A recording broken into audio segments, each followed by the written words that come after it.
There is a difference between knowing and understanding. There is a difference between carrying a thing and being changed by it. And if you sit with that difference long enough, if you roll it around in your mouth the way an elder rolls a kola nut, tasting it slowly, not rushing towards sweetness, you will begin to feel it in your chest. Not in your head. In your chest. That is where this story lives. That is where it has always lived. Knowledge, you see, is a basket. You fill it with what you have gathered. Names, dates, facts, lessons observed from a distance, stories heard beside fires you did not build yourself. You can carry a great deal in a basket. You can carry so much that your back bends and your feet slow and people stop you on the road and marvel at the weight of what you hold. That is knowledge. It is a heavy thing, and it is a good thing, and the world needs it. But it is still just a basket.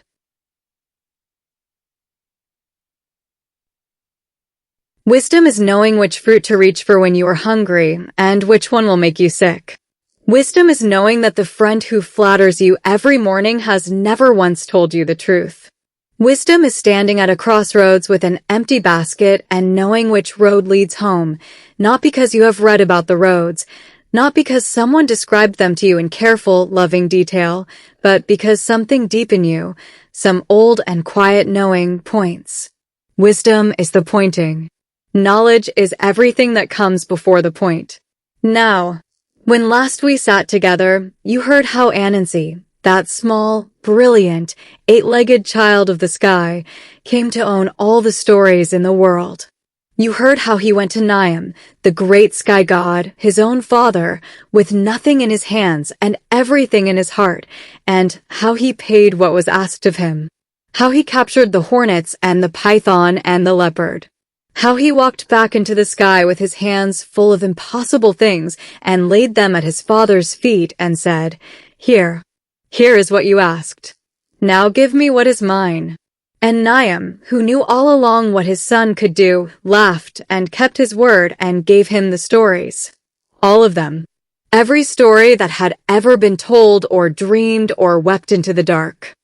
And Anancy brought those stories down to earth. He scattered them. He let them loose into the air the way you release birds from a cage, all at once, in a great beating of wings. Stories found mouths. Stories found ears. Stories found the long nights when sleep would not come and the short days when there was too much grief to carry in silence. The stories settled into the world like rainfall settles into soil, and the world was richer for it, and the world was changed. But Anancy watched. That is what Anancy does. He watches. He has 8 eyes and he uses all of them, and none of them ever truly close, not even in sleep. He watched from the edges of the firelight. He watched from the corners of the market stalls. He watched from the high place where 2 branches cross and the wind comes through and carries voices upward. He watched humanity receive his gift. And what he saw, oh what he saw, did not entirely satisfy him. He saw people tell the story of the greedy man who lost everything and then walk the next morning into the market and cheat their neighbor out of a fair price. He saw people gather around a fire and listen, heads nodding, eyes bright, as someone told the tale of the proud chief whose pride brought his kingdom to dust, and then those same people, those same nodding heads, would stand up from that fire and walk home to nurture their own pride like a garden, watering it every day, pulling out the weeds of doubt that might otherwise have made them small enough to listen. He saw the stories fall into the world like seeds, and some of those seeds grew, yes, and some grew into beautiful, strong things. But many of them fell on stone. Many fell on ground that was not yet ready. And Anancy understood something he had not understood before. He understood that stories need something. They need a companion. They need a twin that walks alongside them and says, not just here is what happened, but here is what it means for you, right now, in this moment, in this life. He understood that the world needed wisdom, not just stories. Wisdom. And so he looked upward. He always looks upward when he wants something he should not have. That is another thing you should know about Anancy. He is not a creature of patience when desire takes hold. He is a creature of angles and entry points. He looks at a locked door and sees not the lock but the hinge. He looks at an impossible task and sees not the impossibility, but the sequence of small possible things that, threaded together, become the impossible made real. And when he looked upward this time, he was looking for something very specific. He was looking for the pot of wisdom. Every tradition that has ever kept its stories has also kept an account of where wisdom lives before it enters the world. The Greeks kept it in the goddess Metis, whom Zeus swallowed whole because he feared what she might bear.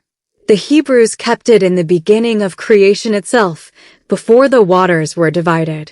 In the traditions of the Akan people, those deep-rooted, sea-salted, story-holding people from whose imagination Anancy first sprang, wisdom sat with Nyame. It was his second great treasure. Not the stories, which he had given freely enough when the price was right. But wisdom. Wisdom he kept for himself. It sat in a great clay pot. Not a small thing, not something you could carry in one hand or hide beneath a cloth.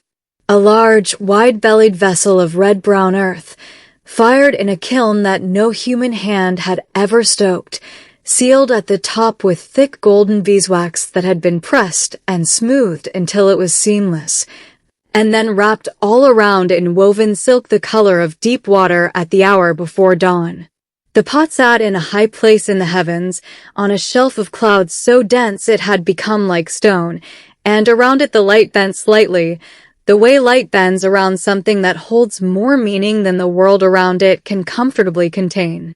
Inside that pot was every lesson ever learned from every mistake ever made. Every moment when a human being or a spirit or a god had done a foolish thing and then lived through the consequences and emerged on the other side, changed. Every dawn after a catastrophe. Every understanding that came only because something first had to break. It was all in there, distilled. Concentrated. Waiting. Nyame had not offered it. Nyame had not posted a price for it. Nyame had not, so far as anyone could tell, even mentioned it was available. And Anancy, who had grown considerably since the day he went to bargain for the stories, grown in confidence and skill and the particular kind of assurance that comes from having done one impossible thing successfully. Anancy looked up at that pot and did not ask. He decided. He decided he would take it. Now, you might say, Anancy, did you not just receive everything from your father? Did you not just prove that the right approach to Nyame is bold and honest negotiation? Did you not learn, in the getting of the stories, that your father is not an obstacle but a test, and that the test rewards truth and audacity together? Did you not learn any of that? And Anancy, if he had been listening, which he was not, because desire had filled up his ears the way water fills a gourd, Anancy would have said, I learned that I can do what must be done. I learned that I am capable of the impossible. I learned that I am Anancy. And that last sentence, spoken in that particular tone, with that particular lift of the chin, that is overconfidence announcing itself. That is the thing that comes just before the fall. Every tradition knows this shape. Every story worth telling passes through this narrow gate, where the hero believes they have mastered everything and must now be reminded, gently or not so gently, that they have not. The tallest tree in the world is the odum tree. You may know it by other names in other places, the irako, the spirit tree, the one that the woodcutter's axes turn back from, as though the blade itself refuses. It grows from the deep red earth and it rises and does not seem to stop. Its roots go down so far they drink from the same water that feeds the ocean. Its crown goes up so far that the birds who nest in its highest branches have never once in their lives seen the ground, and they do not miss it.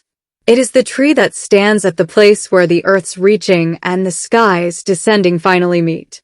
It is, in other words, exactly the kind of tree Anancy would choose to climb if you were planning something inadvisable. He tied the pot to his belly. That is important. He took that great clay vessel, somehow lifted from its shelf by means that this narration will not fully illuminate, because some of Anancy's methods are his own business, and he tied it to his belly with a length of woven cord, so that it sat in front of him, against his abdomen, as he pressed himself against the tree and began to climb. He used all 8 of his limbs. 2 gripped the bark above him. 2 pushed from below. The others steadied. He moved the way spiders move when they are at their most purposeful, not tentative, not decorative, but direct and systematic, each point of contact deliberate and sure. He began to climb. And almost immediately he began to slip. Not catastrophically. Not a full fall. Anancy does not fall easily. His grip is legendary. But he would climb 6 lengths and slip back 3. Climb 8 and slide back 5. The pot on his belly kept pressing against the tree, pushing him away from the bark, creating distance between his body and the thing he needed to hold. The cord chafed. The pot was heavier than it looked, the way all things containing the concentrated weight of accumulated meaning are heavier than they look. He tried angling himself. He tried approaching from the side. He tried going faster, as if speed could outrun the problem. None of it worked. The pot was between him and the tree would not yield, and so Anancy kept slipping. He had been climbing for some time, long enough that the shadows below had shifted and the birds had changed their songs from morning announcements to midday conversations, when he heard a voice from below. Not a loud voice. Not an insistent voice. A quiet one, the kind of voice that does not require volume because it has no anxiety in it, no need to prove that it exists. A child's voice. The boy had been sitting at the base of the odum tree for a while. He was a village child, barefoot, dust on his shins, a small cloth wrapped at his waist, eyes that were older than his face. He had been watching Anancy climb and slip with the specific, patient attention of a child who has not yet learned that the polite thing to do is pretend you do not see what is plainly visible. He watched and he thought, in the unhurried way that children think when no one is rushing them, and then he called upward. He said, "If the pot is on your belly, it will always come between you and the tree.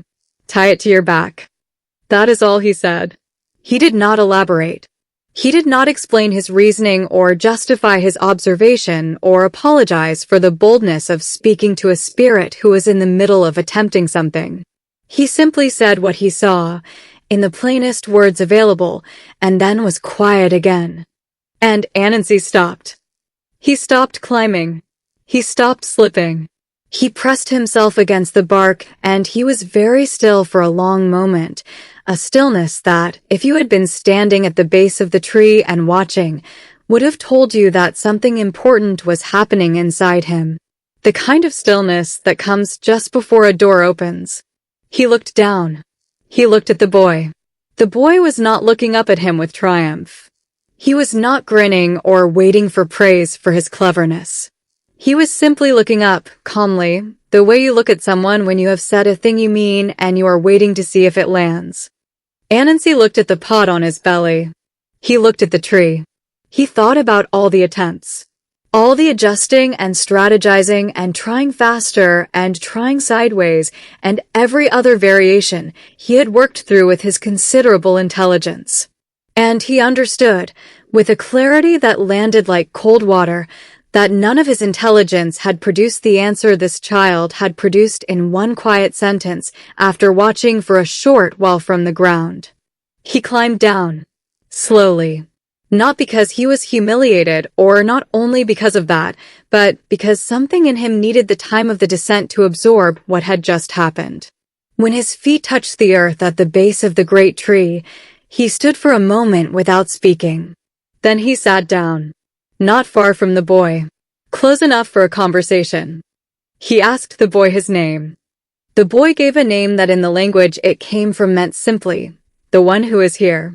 Not a grand name. Not a name that announced lineage or destiny or divine favor. Just a name that said, I exist in this place at this moment. Anancy sat with that for a while. Then he told the boy what was in the pot. He told him that inside this clay vessel, sealed with beeswax and wrapped in the silk of the deep water hour, was all the wisdom of the world. Every lesson distilled from every mistake. Every understanding that had ever been earned the hard way. He told the boy he had taken it from the sky because he wanted to bring it to earth, because the stories he had already given were not enough on their own, because a story without wisdom is beautiful and hollow, the way a gourd can be beautiful and hollow, good to look at, pleasing to hold, but unable to carry water. The boy listened. He did not interrupt.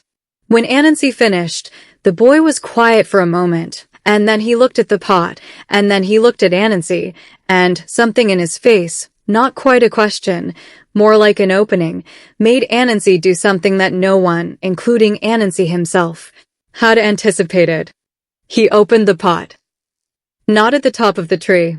Not delivered from a great height to a waiting world below.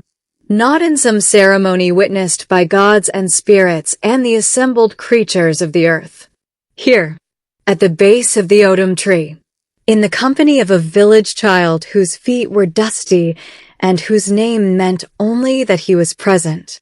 Anancy pulled back the woven silk and broke the golden beeswax seal with his fingers and opened the pot of wisdom and let it go. What came out was not a torrent. It was not a flood or a gust or an overwhelming wave of revelation. It was something quieter than that. It was more like the way fragrance moves, not rushing, not directing itself, but drifting, following the currents of air that already existed in the world, finding the places that were open to receive it. The wisdom moved outward in all directions from that base of the great tree. Some of it went into the river that ran nearby, and now that river carries in its current a kind of knowing that moves with the water wherever the water goes. Some of it went into the roots of the odum tree itself, and from there into the roots of every tree connected to it underground, which is to say most of the forest, which is to say an enormous portion of the living world.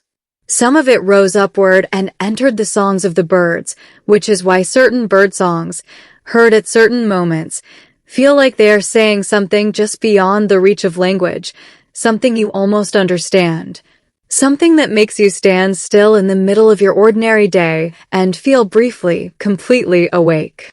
Some of it settled into the silence between words, into the pause before a person answers a question they are taking seriously, into the moment after a story ends, when the fire crackles and no one speaks yet, when everyone is sitting inside what they just heard. Some of it went into the hands of old people, into the particular knowing that lives in hands that have held a great deal, that have worked and healed and built and buried and prepared food and smoothed the hair of children and steadied the shoulders of the grieving. Some of it went into children themselves, into that particular, unguarded accuracy with which children see things. Into the questions they ask that the adults around them have forgotten to ask because they decided, somewhere along the way, that they already knew the answer. No single person received all of it. No king sat down that afternoon and rose a philosopher. No priest inhaled and suddenly held all counsel. No god, not even Nyame, gathered the fullness of it into one place. That was, it turned out, entirely the point. Wisdom distributed itself the way Anancy had distributed the stories, freely, without hierarchy, landing where it could, taking root where the ground was ready, drifting past the places that were not yet open and returning, in some later season, when they were. This is why wisdom does not live in one place. This is why no single tradition holds all of it. No single language contains the full grammar of understanding. No single elder or institution or holy text is the exclusive vessel. It was scattered at the base of a tree by a spider who had the humility, in a single quiet moment, to take instruction from a child. That is the origin of wisdom's distribution. That is why you can find it in the way a grandmother stirs a pot, in the pacing of a particular song, in the structure of a proverb passed down so many times it has worn smooth, in the look on a teacher's face when a student says something the teacher has never considered before, in the moment when you realize that the person you thought had nothing to teach you has just taught you the most important thing you will learn this year. Wisdom does not announce itself. It does not carry credentials.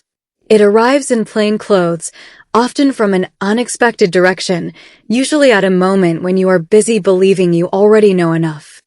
Anancy sat at the base of the tree with the empty, open pot in his lap, and he understood all of this not because the pot had given it to him. The pot was empty now, but because the child next to him had already demonstrated it. The child had arrived at the base of the tree with no basket of gathered knowledge, no title, no extraordinary inheritance. The child had simply watched and thought and spoken plainly. And that plain speaking had done what all of Anancy's intelligence and effort and strategy had not managed to do. It had solved the problem. Not with brilliance. With seeing. With the simple, radical act of looking at what was actually there and saying what it was. That is wisdom. Not the accumulated weight of everything you know. The willingness to see what is directly in front of you without the interference of everything you think you already know about it. The pot had been full of lessons. The child had arrived without them. And the child had seen more clearly for it. It was toward evening when Nyame noticed. He notices everything, eventually. This is the nature of being the one who made the world. There are no true secrets from the maker, only things that have not yet come to his attention.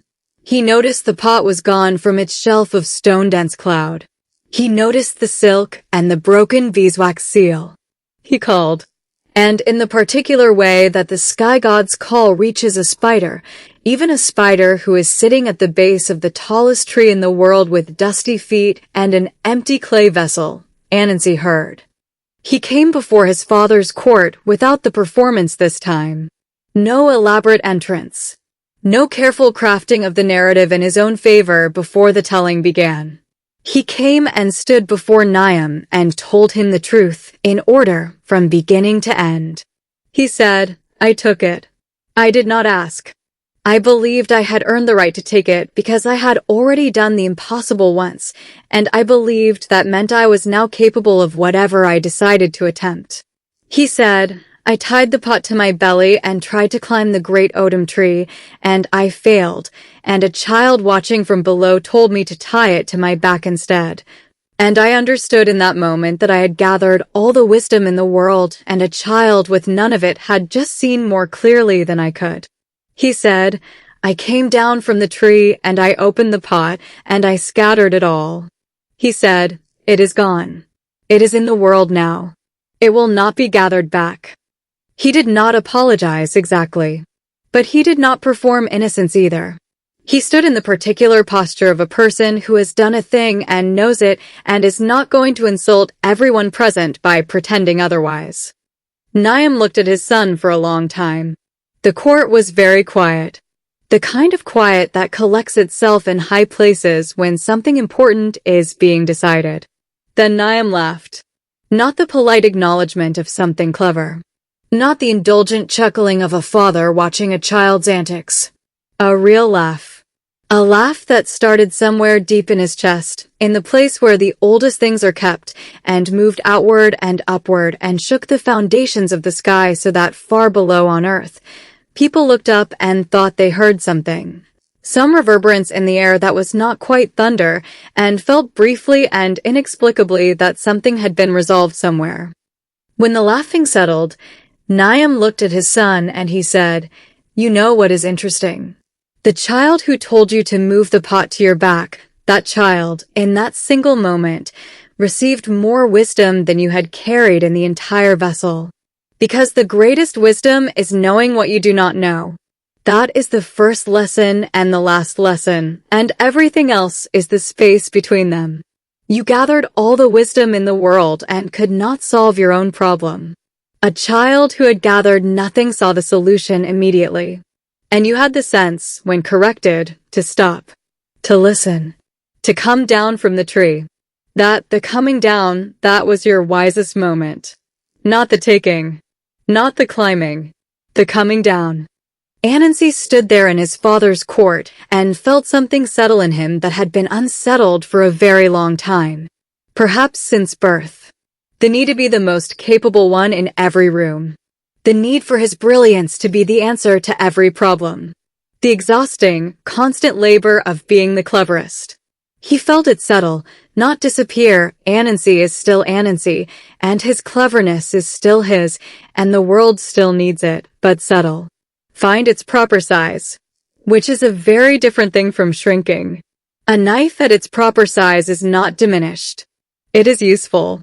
It is honest about what it is. He went back to the tree. The boy was still there as though he had been waiting, which perhaps he had. They sat together in the long amber light of the evening, the light that makes everything look like it is being remembered rather than experienced. The pot lay between them on the ground, empty. Somewhere in the firing and the breaking of the beeswax seal and the long afternoon of sitting and being humbled and going to the sky and coming back, the pot had cracked. Not collapsed, it still held its shape, but cracked along one side in the particular way that fired clay cracks when the thing it was made to contain is no longer inside it. As though the pot needed the weight of the wisdom to hold itself together. As though it was the meaning inside that had been keeping the vessel whole. Anancy looked at the cracked pot for a while. Then he looked at the boy. He said, "I came here to bring wisdom to the world, and I ended up receiving it from a child. That is not what I planned for this day." And then he smiled, and it was a real smile, not one of his performance smiles, not the grin he uses when he has a scheme and wants you to think the scheme is going well. This was the smile of someone who has been genuinely surprised by life and found the surprise. For once, to be instructive rather than threatening. The boy looked at him and asked, "So, what do we do now?" There is a version of Anancy who would have had an answer ready before the question finished forming. A plan, a scheme, a next move, a series of clever steps already arranged in his mind. But this version of Anancy, this Anancy who had cracked something open in himself along with the beeswax seal, this Anancy paused. He sat with the question the way you are supposed to sit with questions, especially the good ones. The way the elders say you should sit with a question the way you sit with a new fire, close enough to feel the warmth, but not so close that you stop it from breathing. And then he said, "We tell the story of what just happened. And we make sure nobody forgets it." The boy was quiet for a moment, thinking this over in that unhurried way of his. Then he asked, "Is that what stories are for?" And Anancy paused again. Longer this time. Long enough that a bird somewhere above them in the odum tree changed its song from the midday conversation to the early evening settling, the soft, descending notes that mean the day is folding itself up and the night is making its preparations. Long enough that the shadows lengthened and the amber light went a little deeper toward red. Long enough that the boy did not rush him or fill the silence or withdraw the question, but simply waited, in the patient way that someone waits when they believe the answer is worth the time it takes to arrive. And Anancy said, "That is exactly what stories are for." Now let this narration sit with that for a moment before it moves to its close. Because this is the place in a story where the meaning pools. This is the shallow bend in the river where the silt collects and the water slows, and if you put your hand in here you will feel the bottom, which you could not feel in the rushing places upstream. The meaning is in the pooling. Stories are not just entertainment, not just beauty, not just the pleasure of a well-turned phrase or a satisfying resolution or a character you love moving through a world that feels real because it is built from things you recognize. Stories are the method by which wisdom travels. They are the carrier. They are the pot. Every story that has ever been told about a person who made a mistake and was changed by it is a piece of the wisdom that Anancy scattered at the base of the great odum tree. Every story about pride brought low, about love found in an unexpected place, about the child who saw what the elder missed, about the small who defeated the large, about the one who seemed to have nothing who turned out to have everything. All of it is fragments of that distributed wisdom, moving through time, landing in whoever is ready to receive it, drifting past whoever is not, and circling back in a later season. Think about how many traditions carry some version of this understanding. The Greek philosopher who walked the agora of Athens and said that the wisest thing he knew was that he knew nothing, who made his entire philosophy from the radical act of not knowing, who treated every conversation as a genuine inquiry rather than a performance of conclusions he had already reached. The Buddhist traditions that speak of beginner's mind, that teach that the expert's mind has few possibilities, but the beginner's mind has many, that encourage the practitioner to approach each moment as though arriving for the first time, uncluttered by the accumulated assumptions of expertise. The West African proverb, and there are many, too many to count, because the West African tradition understands that wisdom is a living thing that must be kept in motion, that says the elder who stops learning becomes a child again. Not as a gentle thing, as a warning, as a reminder that wisdom does not accumulate passively. It must be renewed. It requires the continued willingness to be corrected. To look down from the tree, as Anancy looked down, and take instruction from what is there. And then there is what happened across the water. You know what happened across the water. This narration will not look away from it. The people who carried this tradition, the Akan and their neighbors and their cousins and their captives and their community, many of them were taken from the shore of West Africa and brought across an ocean that should not have been crossable under those conditions, in those ships, in those chains.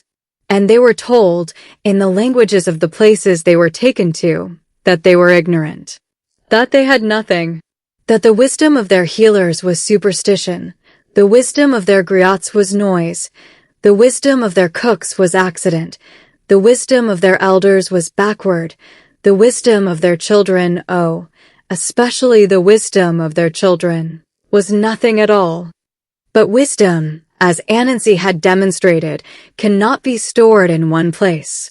It cannot be concentrated, cannot be monopolized, cannot be owned by institutions or sealed behind walls of exclusion. It had been scattered at the root of a tree before any of those walls existed, and it had gone into the rivers and the songs and the silence between words and the hands of old people, and it had traveled. It crossed the ocean in the only way that cannot be stopped, invisibly, internally, in the things that people carry inside them that no amount of force can extract. It traveled in the way grief is survived, in the particular humor that emerges from people who have endured what should not be endurable and found, in the enduring, something irreducible. In the rhythms of the music that came out of that crossing, music that the whole world now dances to, whether or not it knows where the music learned its pulse. In the recipes that reconstructed a sense of home from whatever ingredients the new land offered. In the prayers whispered in the dark. In the stories told carefully in low voices to children who needed to know where they came from so they would know what they were capable of. The institutions that tried to erase all of this did not understand what they were trying to erase. They were trying to seize a pot. But the pot had already been opened, long before they arrived, and the wisdom had already scattered. It was in the ground, in the air, in the pause before a person answers with their whole self. It could not be touched because it could not be located. That is the protection that Anancy built into it on the day he cracked the seal and let it go. Not a protection he planned. A protection that arrived as a consequence of his one genuine, unperformed, uncalculated act of humility.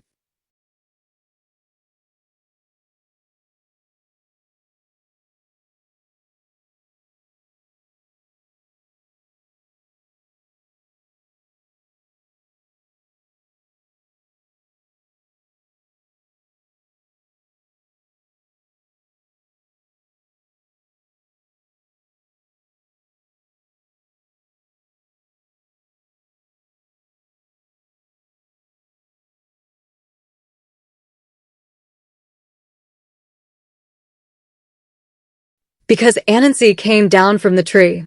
That is the thing. He came down. He could have laughed off the child's suggestion. He could have tried the adjusted approach and then, when it worked, taken sole credit for the insight. He could have attributed the solution to his own eventual reasoning and never mentioned the boy at all. He is Anancy. He has done more elaborate things than that. He could have spun a version of events in which he was the hero of every scene and the child was a footnote, an amusing detail, easily omitted. He is very good at spinning versions. It is one of his most celebrated skills. But he came down from the tree, and he sat with the boy, and he told his father the truth in order, without omission. And that is the story worth keeping. Not the cleverness. The coming down. Humility is the rarest intelligence. Not because it is the most difficult thing to understand, any child understands it immediately, which is part of the point, but because it is the most difficult thing to practice in the moment when your whole self is organized around not needing it. When you have spent years building a reputation for cleverness, arriving at a moment that requires humility costs you something. When you have every piece of knowledge in your basket and someone with an empty basket sees more clearly than you, accepting that costs you something.